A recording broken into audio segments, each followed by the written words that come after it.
Is Andy Ludwig one of the best offensive coordinators in the country? And Pac-12 Media Day is rapidly approaching. What can we expect? All that and more on today's Locked On Utes. You are Locked On Utes, your daily podcast on the Utah Utes. Part of the Locked On Podcast Network. Your team every day.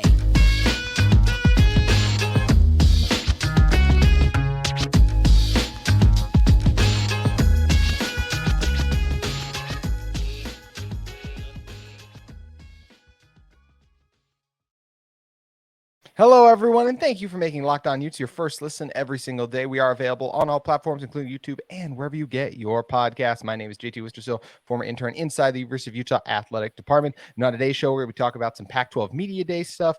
Coach Whitt's going to be in attendance along with Cam Rising, Cole Bishop, and even Mark Harlan. We'll dive into all that in a second. But first, I want to start with a little thing on Andy Ludwig. And in order to help us discuss all of that, it's Michelle Bodkin of KSL Sports. And Michelle, when you talk about is Andy Ludwig not just one of the best offensive coordinators in the country, but arguably the best offensive coordinators in the country, I do believe his name deserves to be brought up in the discussion, especially when you just look at what he's done over the past few seasons, when you talk about the success he's had going back to Tyler Huntley in 2019 to what this team has been able to do now with Cam Rising the last couple of years. I just think the way they marry the run game, the play action game, the success he's helped his quarterbacks achieve, and just in general, his Utah offense has been incredibly efficient. I mean, one of the stats that stands out to me is Utah led the Pac-12 and ranked second in FBS in first downs on offense last season, producing 365, so a year's worth of first downs, and they averaged 26.1 per game overall. So just incredible stuff from this Utah offense. And I think a large credit of that is not just the players, but especially the play calling of Andy Ludwig. Absolutely. And I mean, you can even trace that back to his first stint with Utah when they went undefeated in the Sugar Bowl, that Alabama game. I get that they said that Brian Johnson made a lot of the calls in that game, but I mean, you have to have the game plan, right? Exactly. I mean, that was just masterful how he used all those players. And at that time, you know, I think Utah was a lot more heavy on wide receivers. And so it's one of those things you can kind of just look and see, you know, what has Utah had to work with, you know, at the various points when Andy Ludwig has been in charge of the offense. And he's very good at catering that offense to whatever's been available. The last little bit, it's been more of the tight ends rather than the wide receivers. The one factor that really hasn't changed in either Andy Ludwig era with Utah has been the running back situation. They've always had a good running back situation, kind of have always had, for the most part, a good offensive line situation. Maybe took a little bit of a step back in the early years in the Pac-12, but that also was not Andy Ludwig's problem. So it's just, I think, you know, again, as far as you look at the body of work and just how steady and consistent it seems like he is year in and year out, and you can even go to other places he's been, and it's kind of been more or less the same story. But I don't know, there just seems to be something about Ludwig at Utah that's particularly magical and really seems to get results. I think he and Kyle Whittingham are just kind of on the same page, and as a result, yes, I think Andy Ludwig is absolutely one of the best offensive coordinators in the country. You wouldn't see a team like Notre Dame going really, really hard at him and wanting him to be their play caller, signal caller, you know, if he wasn't, if they didn't believe that he was. I mean, they allegedly got turned down once and they came around and tried to sweeten the deal a little bit more. Like, I mean, they wanted him bad. So, all in all, yes, I think Ludwig knows how to use what's available to him to the absolute best capacity possible. And, you know, we're seeing it right before our eyes right now with Utah and what they've been doing the past couple of years. Yeah, and you mentioned that success, just a couple more of the numbers. I mean, Utah led the league in time of possession last year, ranking 6th in the country. They averaged 38.6 points per game in 22, ranking 11th overall in the FBS and scoring 30 points, 10 of its 14. And once again, I just think, look, 11th overall in the FBS. I think you hear that and you're like, well, is that enough for a top 3 offensive coordinator? But once again, they led the league in time of possession. That's one of the things. You strengthen your defense by keeping the other team's offense off the field. And that's something Utah did a very good job of, those long, methodical drives. And overall, in the 4 seasons since Ludwig's return, the Utah offense offenses eclipsed 450 yards of total offense in a game 24 times in 47 games overall, and they've scored 30 or more points in 34 games overall. So great stuff by Ludwig since returning to helm this Utah offense over the last couple of years and the success that he has helped them have. And just for once again, like just talking where he ranks amongst the best offensive coordinators in the country, I do think he belongs in the top 3. College offensive coordinator is very interesting. Yesterday's show, I had Dante Guardia on. We were talking about, defensive coordinators, and the list of defensive coordinators is genuinely just like, if you included head coaches and assistant coaches, just most of those guys are genuinely the best like defensive coaches. But head coach and offensive coordinator lists really do have to be separate, because when you talk about the best offensive minds, Lincoln Riley, Steve Sarkisian, other ones that might jump to mind, Steve Sarkisian might need to figure some things out with Texas, but back when he's offensive coordinator at Alabama, they did some pretty special things over there overall. But they're two very separate things, because there are so many great, almost all the best offensive coordinators are head coaches in general. So the list of offensive coordinators is a little different, but I do think the 3 that kind of deserve right up the top would be a Garrett Riley for what he did with SMU and TCU, soon to be at Clemson, then Ryan Grubb with what he did at Washington too. And both those offenses in Riley's and Grubb's are probably a little bit more explosive. But once again, I do think Ludwig belongs in the top 3 with those guys because of how efficient his offense is, how many times they have those long methodical drives, as I brought up a little bit earlier, that result in Utah scoring touchdowns and eating up a ton of clock, which really helps their defense out as well. So when I look at the offensive coordinators, to me, there truly is a clear-cut top 3. And I think Ludwig belongs in that list, Michelle. Yeah. And as you mentioned, Utah, Ludwig, probably not the flashiest offense, but it's very efficient and they get it done. And there's a methodology, I feel like, with what Utah does on offense. It's, yes, you can be flashy, you can, put points up quickly, and that's great. Like there is definitely a time and a place for that. But as you mentioned, Utah grinds the clock out. Some of that's by design. It's to keep their defense fresh so that they can keep pounding you when they are on the field. And it's just one of those things. I mean, Whitt has always really emphasized ball security too. And sometimes when you go a little bit quicker, you're more prone to turnovers because you're not really seeing the field. You're not understanding what's going on. Maybe you hand that ball off a little too quick before it's secured. So I think, Utah going a little bit slower, a little more methodical also kind of keeps the mistakes at bay too. And yeah, again, maybe not the flashiest, but it gets the job done. And they do eventually end up scoring. You kind of tend to notice, you watch these Utah football games, it's maybe a little bit slow to start towards the end of the game when the defense is still fresh and the other team's offense is absolutely gassed because they're getting pounded by this fresh defense, because Utah's offense has kept them off the field for a long period of time. That's when the offense really starts to click and put up points, is toward the end of the game, when the other team's absolutely gassed because they've just worn them down. You're absolutely right. In fact, I remember a lot of times last season thinking, man, they didn't score a touchdown in the first quarter again, or they only had 7 when they should have had 14. Like, that was just something that did plague this Utah offense at time. But then by the end of the game, they're, like you said, the offense comes on strong when it matters most. And I think we've seen a lot of offenses in college football overall where they might get off to a hot start, but then you see the other teams make their adjustments and then they get slowed down by that. That's where Utah does a great job of that. And a lot of credit there goes to Andy Ludwig, who is absolutely one of the best offensive coordinators in the country and should be in for another outstanding season with all the talent he has coming back. And speaking of some of those talented guys like a Cam Rising, who's going to be leading this offense, he is going to be available to be questioned at Pac-12 Media Days coming up this Friday. And we're going to talk a little bit more about Pac-12 Media Day in a moment. But first, I want to talk to you guys about the sponsor of this episode in LinkedIn Jobs. These days, every new potential hire can feel like a high-stakes wager for your small business. You want to be 100% certain that you have access to the best qualified candidates available. That's why you have to check out LinkedIn Jobs. LinkedIn Jobs helps you find the right people for your team faster and for free. Guys, LinkedIn Jobs is super easy to set up, start your profile, and it's super easy to get a job post going as well. And LinkedIn Jobs is rated #1 by small businesses in delivering quality hires versus leading competitors. You guys can get your job post set up by add your job and the purple hashtag hiring frame to your LinkedIn profile to spread the word that you're hiring. Simple tools like screening questions make it easy to focus on candidates with just the right skills and experiences so you can quickly prioritize who you'd like to interview and hire.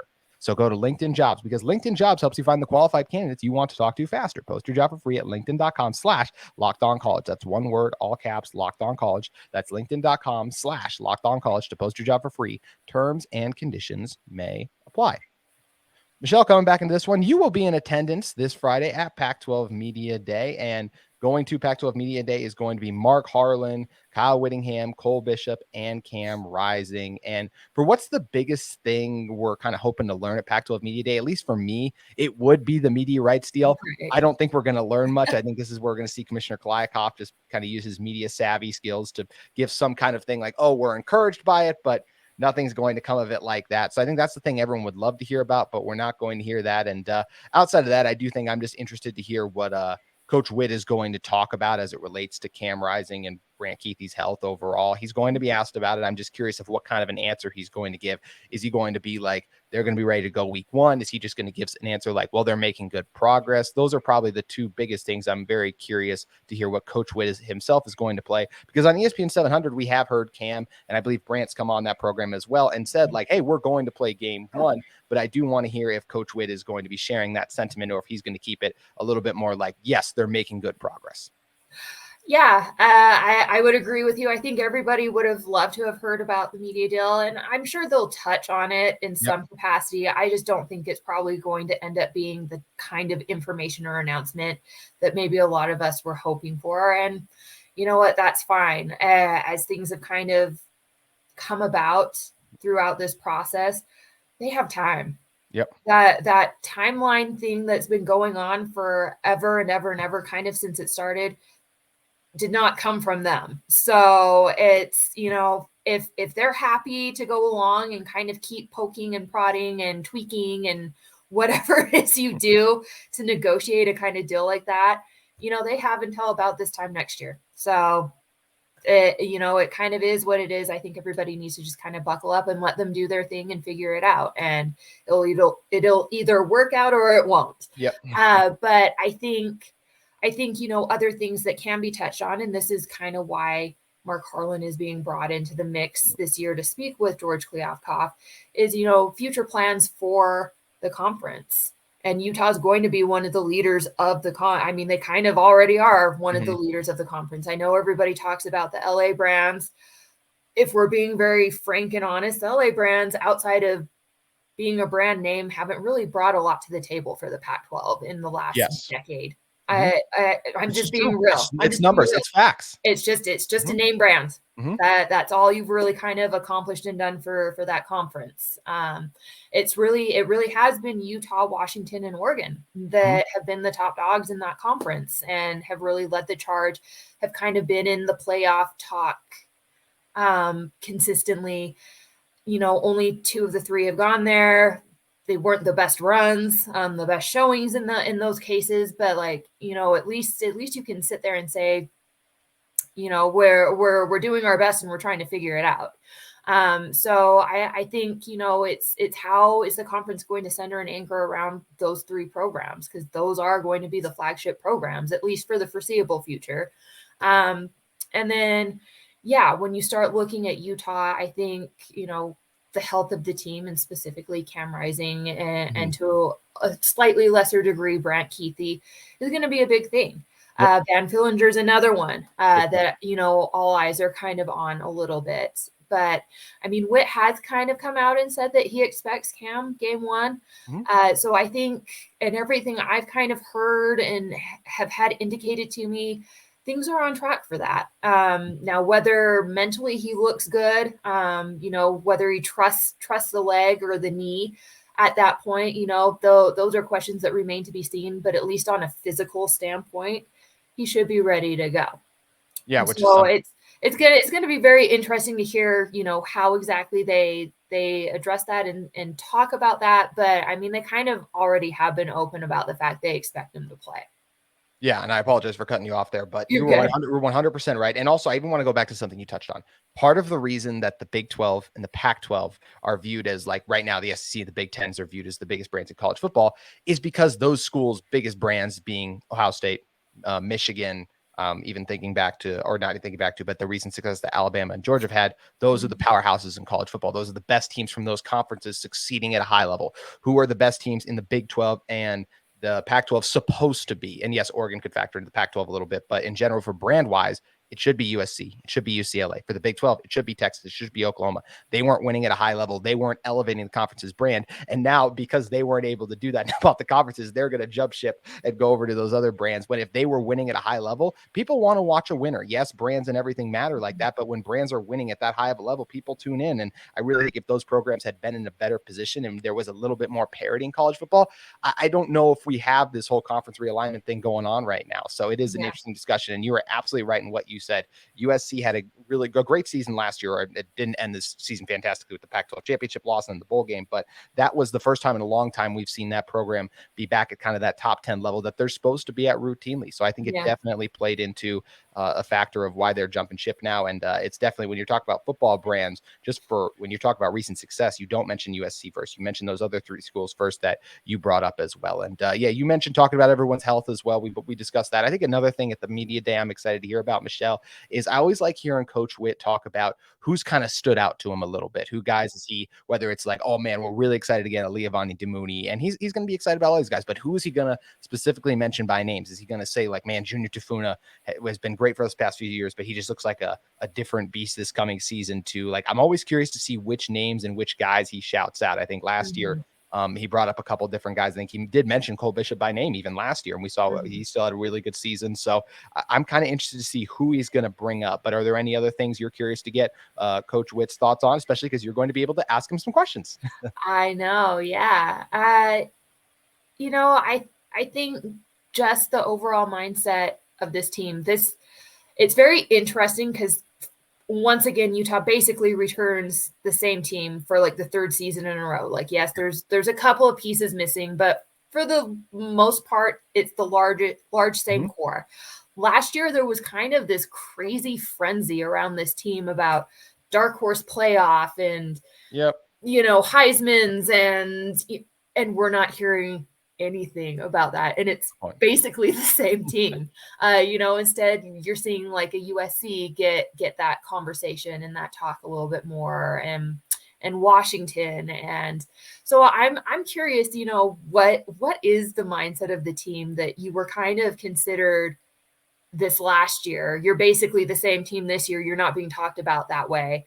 And you had a successful season last year. It just wasn't maybe as successful as people kind of maybe thought you would be. Yes. So how does that kind of play into the mindset? What have you been doing, to just kind of quietly work on? I think honestly, it bodes well. You look at the history of Utah football, it bodes well for them that they're not in this conversation, at least not quite the way that they were last year. And so I'm just kind of curious, what's the attitude of this team? How are they feeling? What are they thinking? I already kind of know the answer, but it's always interesting just hearing it from them.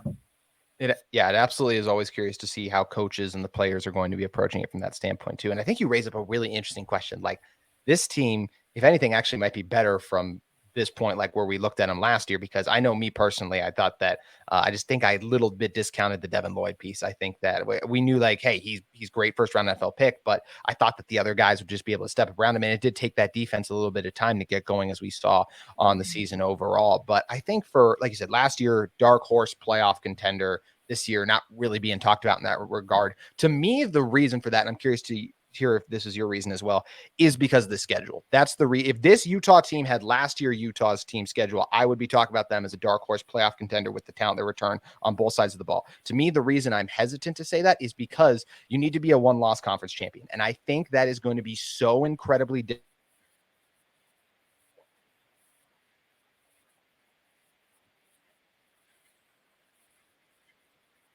being at home a little bit more than last year's overall. But I just think the road games are really tough for this Utah team. And there is even there are a couple, just in general, I mean, the Pac-12, I feel like, is better going into this year than it was last year. A couple teams like an Oregon State surprised us a little bit. We didn't know how good Washington was going to be because Michael Penix had never looked that good in his college football career at Indiana overall. But for me, that's the reason I haven't basically done a show yet about why Utah's a dark horse playoff contender. It's really because of the schedule. Do you feel the same way, or is there another reason to you they're not being brought up as that dark horse contender? I think it's twofold, and you brought up one reason, and it is the schedule. That schedule is hard. I think it was placed out about as well as you could hope for as a Utah fan, and probably as the coaches and the players, the way that things are kind of spread out, spaced out, like, yeah, there's some hard stretches, but I think they overall planned it out, at least as best as you could hope for when you're carrying the kind of load that Utah's carrying in 2023. The other part of it's Cam Rising's health. If Cam Rising didn't get hurt in the Rose Bowl, and if Utah had won that Rose Bowl, I think we're having a completely different conversation as well. But where there is some question about, how healthy will Cam Rising be? And again, it's not, for me, it's not so much, will the knee be ready to go? They're not going to send him out if they don't feel good about where the knee is at. It's where is he at in his head? Does he trust the knee? Is he to that point in his recovery? And I mean, Cam's a tough kid, but you just never know. But to me, that's the biggest question mark of all is, where is he going to be at? And when you combine those two things, if one or the other or both don't go well for you, the season, despite all the talent that you have coming back, could go sideways really, really quick. And I think that is kind of why maybe they're not being talked about in that regard quite as much. I mean, there is a little bit, but not the way that it was last season. And it's going to be interesting to see how that goes, because history says when Utah gets overlooked for something like that and they have kind of all the pieces together, in some ways this reminds me a little bit of 2008, the previous year, 2007. The entire team gets hurt. They're coming off of a lot of injuries. People aren't really talking about them. People aren't really noticing them. I think the 2008 schedule was considerably harder than the 2007 schedule. And then, they go on and they beat Alabama. Now, it's a little bit of a different ball game. The schedule is stacked a little bit more with P5 talents, so some of that top 25 teams. But there is something to be said for, that belief that Utah's teams tend to have in themselves when nobody else really thinks that they're capable of doing something. And I mean, this is kind of, this team's third go around. So third time's the charm. I don't know. So I wouldn't discount them, but I mean, there certainly is reasons why, it's maybe not as rah-rah as it was, the last season or two. You're 100% correct. And I think the thing that you brought up that is really important is how the last time we saw this Utah football team, how their season ended. It ended on a downer note because you lose your second consecutive Rose Bowl after making it last year. The year before you did something you hadn't done before. You make the Rose Bowl and you nearly beat Ohio State. Then there's a lot of excitement and optimism coming into the year. This past, you made it back to the Rose Bowl and you lost another Rose Bowl. It's like, well, you already did that. And now you're coming off an even more devastating loss. Plus your quarterback has an injury as well. So I think you're right, just in terms of if Utah had did something that, if they did win that Rose Bowl, be like, man, look at this program. They just won a Rose Bowl. They broke through, did something they hadn't done before in their program history. Now they're ready to take the next step. I think that's a good point on the perception of this Utah football team overall. And I had the Mark Harlan thing on the schedule for us to talk about. I thought you did a good job breaking down one of the reasons that Mark Harlan's going to be there earlier. So I'd actually like to end the show with something else, Michelle, something a little more fun. So I'm curious I want to hear your response on this, because you've talked with Coach Whitt a lot over the past couple of years, obviously covering the team. How do you think he is going to respond? Give me your best. Either you can answer it for verbatim or just how you think he's going to structure his answer to this question when asked how healthy Cam, and if he expects Cam and Brant, like just how healthy they are. How do you think he's going to answer it? We expect them day one, but the hay's never in the barn. Oh, I like it. I think for mine, I said, well, they're making good progress. I think he won't give a definitive answer right away, at least. I think he'll start with like general, though. They're making good progress. Then he's going to turn the conversation. He's going to go, Cam and Brant are tremendous football players. Then he's going to talk about how people are kind of forgot about Brant because of what Dalton did last year. Then he's going to talk about what a great leader and just quarterback Cam is overall. And I actually think he'll come back and turn it all around and said, yes, right now we expect them to be ready for the Florida game, but we're not going to rush them back. So like a very kind of coach's answer as well. But I like the saying that you threw in as well. We'll have to check back. It'll be interesting to see with what he responds. One of his favorites. So yes. It absolutely is. And with the arrival of Media Day, Michelle, means we're that much closer to the college football season in general. And if people want more Utah coverage, where should they head over to? Yeah, make sure you check out kslsports.com. That's where you can find all my stuff under the Utah Utes tab. And then, of course, you can follow me on Twitter, Instagram, and now Threads. And Right. it's all the same. It's all the same little tag at Bodkin KSL Sports. I haven't gotten on Threads yet. Do you like Threads? I like it. Needs some things flushed out, but I overall like it. It just, it's in its building process, but there's good bones, I think, to work with there. So yeah, and a lot of people are getting frustrated with Twitter. So we'll see. Maybe in the future I'll be promoting this show on Twitter as well. So I mean, on Threads, it'll be interesting to see how it all plays out. But Michelle, appreciate you for joining us. Anytime. That's going to do it for today's edition of Locked On Utes, but we'll be back tomorrow talking more Media Day on Locked On Utes.